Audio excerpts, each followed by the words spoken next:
சாக்கு இந்த வம்புக்கும் போகாதவரி சாக்கு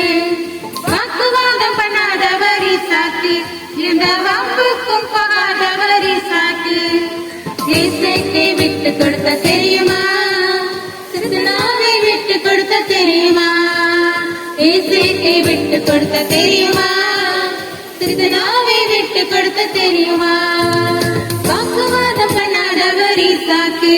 இந்த வம்புக்கும் போகாதவரி சாக்கு வாக்குவாதம் பண்ணாதவரி சாக்கு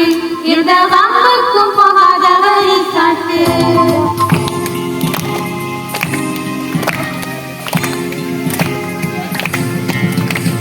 சமாதான வழியிலே சென்றதாலே கோபத்தின் ஆசீர்வாதம் பெற்றுக்கொண்டார் சமாதான வழியிலே சென்றதாலே கோபத்தின் ஆசீர்வாதம் பெற்றுக்கொண்டார் சமாதான வழியிலே நீனும் ஆசீர்வாதம் தந்திடுவார் சமாதான வழியிலே நீயும் சென்றார் வளர்ச்சியின் பாதையிலே சென்றிடுவார் நிச்சயம் வளர்ச்சியின் பாதையிலே சென்றிடுவார் நிச்சயம்